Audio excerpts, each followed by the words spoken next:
तो नमस्कार, आप लोगों का एग्री स्टडी 92 में बहुत बहुत स्वागत है। आज हम सामान्य ज्ञान से संबंधित टॉप 50 इंपॉर्टेंट क्वेश्चन देखने वाले हैं जो हमारे आने वाले यूपी ट्रिपल पे तथा वनडे एग्जाम के दृष्टिकोण से अत्यंत महत्वपूर्ण होंगे। इसमें हमारा पहला प्रश्न है, भारत में वित्तीय समावेशन सूचकांक यानी फाइनेंशियल इंक्लूजन इंडेक्स कौन जारी करता है? ऑप्शन नंबर ए है आरबीआई, बी है वित्त मंत्रालय, सी है सेबी, डी है नाबार्ड। आरबीआई का पूरा नाम होता है reserve bank of India, SEBI का होता है security exchange board of India, इसका मुख्यालय लखनऊ में है। नाबार्ड का पूरा नाम होता है national bank for agriculture and rural development. इसकी स्थापना 12 जुलाई 1982 को हुई थी नाबार्ड की। इसका जो राइट ऑप्शन हो जाएगा, जो फाइनेंशियल इंक्लूजन इंडेक्स है वो आरबीआई के द्वारा जारी किया जाता है। अगला प्रश्न देखेंगे, प्रश्न नंबर 2 है, अंत्योदय अन्न योजना की शुरुआत कब हुई? अंत्योदय अन्न योजना की शुरुआत कब हुई? ऑप्शन नंबर ए है वर्ष 2015, बी है 2000, सी है 2025, डी 1947। तो इसका राइट ऑप्शन हो जाएगा ऑप्शन नंबर बी, वर्ष 2000 में जो है अंत्योदय अन्न योजना की शुरुआत हुई थी। अगला प्रश्न देखेंगे,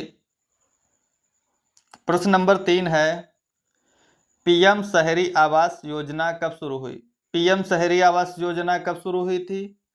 ऑप्शन नंबर ए 25 जून 2015, बी वर्ष 2000, सी वर्ष 2025, डी 5 मई 1947। इसका क्या राइट ऑप्शन हो जाएगा? ऑप्शन नंबर ए इसका राइट है, 25 जून 2015 को पीएम शहरी आवास योजना की शुरुआत हुई थी। अगला प्रश्न देखेंगे, प्रश्न नंबर 4 है, टेटनस, टाइफाइड, टीबी, डिप्थीरिया, हैजा, निमोनिया आदि रोग किसके द्वारा फैलते हैं? Option number A virus, B कवक, सी जीवाणु, डी शैवाल। तो इसका राइट ऑप्शन हो जाएगा ऑप्शन नंबर सी, जो बैक्टीरिया है जीवाणु, इसके द्वारा टेटनस, टाइफाइड, टीबी, डिप्थीरिया, हैजा, निमोनिया आदि रोग फैलते हैं। अगला प्रश्न देखेंगे, प्रश्न नंबर 5 है, एफ्लाटॉक्सिन नामक खाद्य विषाक्तता किसके कारण होती है? एफ्लाटॉक्सिन नामक खाद्य विषाक्तता किसके कारण होती है? ऑप्शन नंबर ए है वायरस, बी है कवक, सी है जीवाणु, डी है शैवाल। तो इसका ऑप्शन नंबर जो बी है राइट हो जाएगा, कवक के कारण एफ्लाटॉक्सिन नामक खाद्य विषाक्तता होती है। अगला प्रश्न देखेंगे, प्रश्न नंबर 6 है, मानव शरीर में कौन सी ग्रंथि कैल्शियम संतुलन तथा हड्डियों में कैल्शियम की मात्रा को कंट्रोल करती है? मानव शरीर में कौन सी ग्रंथि है जो कैल्शियम संतुलन बनाए रखती है तथा हड्डियों में कैल्शियम की मात्रा को नियंत्रित करती है? ऑप्शन नंबर ए है पैराथायरॉइड ग्रंथि, बी पीयूष ग्रंथि, सी आमाशय ग्रंथि, इनमें से सभी। तो इसका कौन सा ऑप्शन राइट हो जाएगा? इसमें ऑप्शन नंबर जो ए है वो राइट हो जाएगा, जो पैराथायरॉइड ग्रंथि है यह मानव में कैल्शियम संतुलन बनाए रखती है तथा हड्डियों में कैल्शियम की मात्रा को नियंत्रित करती है। ऑप्शन नंबर ए इसका राइट है। अगला प्रश्न देखेंगे, प्रश्न नंबर 7 है, जैव ईंधन यानी बायोफ्यूल किस पादप के बीज से प्राप्त होता है? जैव ईंधन किस पादप के बीज से प्राप्त होता है? ऑप्शन नंबर ए है जेट्रोफा, बी है पीपल, सी है लिप्टिस, डी है बांस। बांस को इसको घास भी बोलते हैं, बांस। इसका जो राइट ऑप्शन हो जाएगा ऑप्शन नंबर ए है जेट्रोफा। जैव ईंधन जो है ये क्या है, इससे किसके बीजों से प्राप्त होगा? तो jatropha. Option number A right है। अगला प्रश्न देखेंगे,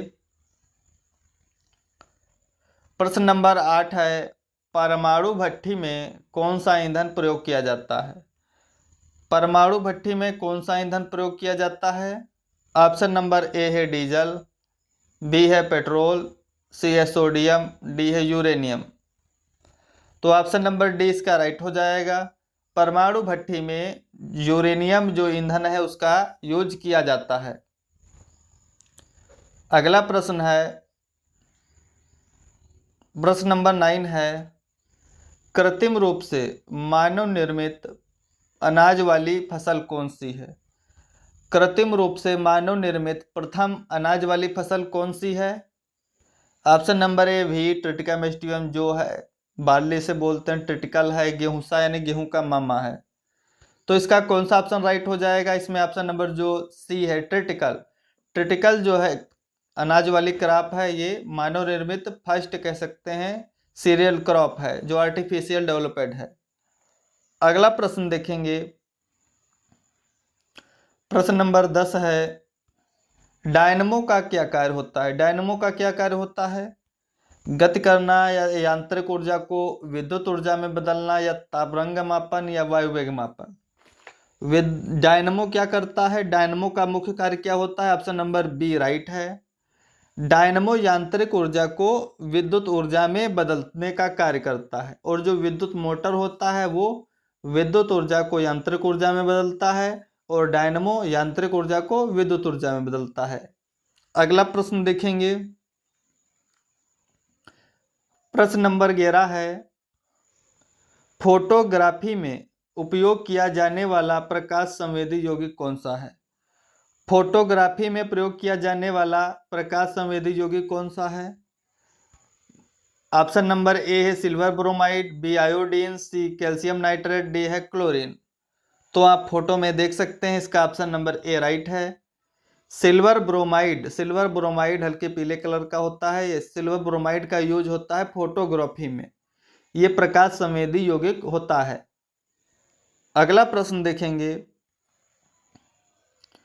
प्रश्न नंबर 12 है, अंतर्राष्ट्रीय योग दिवस कब मनाया जाता है?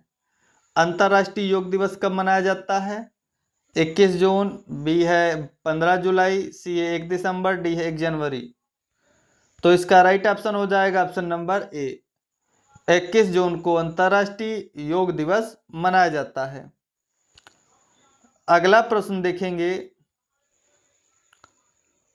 प्रश्न नंबर 13 है, विश्व पर्यावरण दिवस कब मनाया जाता है? यानी वर्ल्ड इन्वायरमेंट डे कब मनाया जाता है? ऑप्शन नंबर ए है 21 जून, बी है 5 जून, सी है 5 दिसंबर, डी है 1 जनवरी। तो ऑप्शन नंबर ए जो है राइट हो जाएगा, 5 जून को विश्व पर्यावरण दिवस मनाया जाता है। अगला प्रश्न है, प्रश्न नंबर 14 है, कौन सी गैस वायुमंडल में सर्वाधिक मात्रा में पाई जाती है? कौन सी गैस वायुमंडल में सर्वाधिक मात्रा में पाई जाती है? ऑप्शन नंबर ए है ऑक्सीजन, बी है CO2 यानी कार्बन डाइऑक्साइड, सी है आर्गन, डी है नाइट्रोजन। तो इसमें जो ऑप्शन नंबर डी है राइट हो जाएगा। वायुमंडल में जो है नाइट्रोजन गैस सर्वाधिक मात्रा में पाई जाती है, लगभग 78%। ऑक्सीजन जो होती है 21% होती है। अगला प्रश्न देखेंगे, प्रश्न नंबर 15 है, विश्व की सबसे गहरे पानी की झील कौन सी है? विश्व की सबसे गहरे पानी की झील कौन सी है? ऑप्शन नंबर ए है बैकाल झील, बी है लोकटक झील, सी है बुलर झील, डी है इनमें से कोई नहीं। तो जो ऑप्शन नंबर ए है वो राइट हो जाएगा। विश्व की सबसे गहरे पानी की झील बैकाल झील है। अगला प्रश्न देखेंगे, प्रश्न नंबर 16 है, भारत की सबसे बड़ी खारे पानी की झील कौन सी है? भारत की सबसे बड़ी खारे पानी की झील कौन सी है? ऑप्शन नंबर ए है बैकाल झील, बी है लोकटक झील, सी है चिल्का झील, डी है इनमें से कोई नहीं। इसका ऑप्शन नंबर सी राइट हो जाएगा। भारत की सबसे बड़ी खारे पानी की झील जो है वो है चिल्का झील। चिल्का झील जो है भारत की सबसे बड़ी खारे पानी की झील है। ये भारत के उड़ीसा राज्य में पाई जाती है। अगला प्रश्न देखेंगे, प्रश्न नंबर 17 है, भारत में जनसंख्या की दृष्टि से उत्तर प्रदेश का कौन सा स्थान है? भारत में जनसंख्या की दृष्टि से यूपी का कौन सा स्थान है? प्रथम, द्वितीय, तृतीय या पांचवा? तो इसका राइट ऑप्शन हो जाएगा ऑप्शन नंबर ए। जनसंख्या की दृष्टि से यूपी का भारत में स्थान जो है प्रथम है। क्षेत्रफल की बात करें तो क्षेत्रफल के अकॉर्डिंग यूपी का चौथा स्थान है। यूपी का क्षेत्रफल है 2,40,928 वर्ग किलोमीटर और जनसंख्या में ये प्रथम स्थान पर आता है। अगला प्रश्न देखेंगे, प्रश्न नंबर 18 है, भारत की सबसे लंबी नदी कौन सी है? भारत की सबसे लंबी नदी कौन सी है? ऑप्शन नंबर ए है गंगा, बी है नर्मदा, सी है ब्रह्मपुत्र, डी है नील नदी। तो इसका ऑप्शन नंबर जो ए है राइट हो जाएगा। भारत की सबसे लंबी नदी गंगा नदी है। इसको सबसे पवित्र नदी माना जाता है और इसकी जो कुल लंबाई है 2525 किलोमीटर है। और बात करें तो गंगा जो नदी है इसको 4 नवंबर 2008 को राष्ट्रीय नदी के रूप में घोषित किया गया था। गंगा नदी 2008 में भारत की राष्ट्रीय नदी बनी। यह जो है उत्तर प्रदेश में एक, अगर पूछा जाए गंगा नदी की यूपी में कितनी लंबाई है, तो यूपी में लंबाई है इसकी 1450 किलोमीटर, नहीं 1450 किलोमीटर। यह उत्तर प्रदेश के 28 डिस्ट्रिक्ट यानी जिलों से होकर प्रवाहित होती है और 1450 किलोमीटर लंबाई है इसकी उत्तर प्रदेश में। इसकी टोटल लंबाई है 2525 किलोमीटर। यह 2008 में राष्ट्रीय नदी घोषित की गई। ब्रह्मपुत्र कह सकते हैं सबसे चौड़ी नदी है भारत की। अगला प्रश्न देखेंगे, प्रश्न नंबर 19 है, कर्क रेखा भारत के कितने राज्यों से होकर गुजरती है? कर्क रेखा भारत के कितने राज्यों से होकर गुजरती है? ऑप्शन नंबर ए है 8, बी है 10, सी है 6, डी है 5।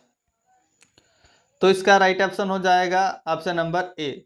जो कर्क रेखा है भारत के 8 राज्यों से होकर गुजरती है। कौन कौन से राज्यों से होकर गुजरती है? पहले है गुजरात, फिर है गुजरात है, राजस्थान है, मध्य प्रदेश है, झारखंड है, छत्तीसगढ़ है, पश्चिम बंगाल है, त्रिपुरा और मिजोरम। तो कर्क रेखा भारत के कितने राज्यों से होकर गुजरेगी? 8। ऑप्शन अब पहला हो जाएगा गुजरात, राजस्थान, मध्य प्रदेश, झारखंड, छत्तीसगढ़, वेस्ट बंगाल यानी पश्चिम बंगाल, त्रिपुरा, मिजोरम। तो ये 8 राज्य हो जाएंगे जिनसे कर्क रेखा होकर गुजरती है। अगला प्रश्न देखेंगे, प्रश्न नंबर 20 है, भारत का सबसे उत्तरी भाग कौन सा है? भारत का दक्षिण सबसे कह सकते उत्तरी पॉइंट कौन सा है? ऑप्शन नंबर ए है इंदिरा पॉइंट, बी है इंदिरा कोल, सी है किबिथु, डी है गुहार मोती। तो आप मैप में देख सकते हैं, इधर साइड में नॉर्थ है यानी ऊपर साइड में क्या है? नॉर्थ है यानी उत्तर है। इधर नीचे साइड में दक्षिण है। इधर साइड में क्या है? पूरब है। और इधर साइड पाकिस्तान साइड पश्चिम है। तो बात करेंगे भारत का सबसे उत्तरी भाग यानी सबसे ऊपरी वाला भाग कौन हो जाएगा? इंदिरा कोल हो जाएगा। इसको बोलते हैं इंदिरा कोल। ये हो जाएगा इंदिरा कोल। और सबसे नीचे जो है इधर का ये इंदिरा पॉइंट है। सबसे नीचे साइड में इंदिरा पॉइंट या पिग्मेलियन पॉइंट है। इधर है इंदिरा कोल और इधर जो है पूरब साइड में ये है किबिथु। इधर है किबिथु, इधर है गुहार मोती, इधर साइड में गुहार मोती है। तो यानी जो भारत का कह सकते हैं सबसे उत्तरी पॉइंट है या उत्तरी भाग है उसे बोलते हैं इंदिरा कोल। दक्षिणी हो जाएगा इंदिरा पॉइंट और पूर्वी हो जाएगा सबसे किबिथु और जो पश्चिमी है वो है गुहार मोती। Thanks for watching. Please like and subscribe my channel.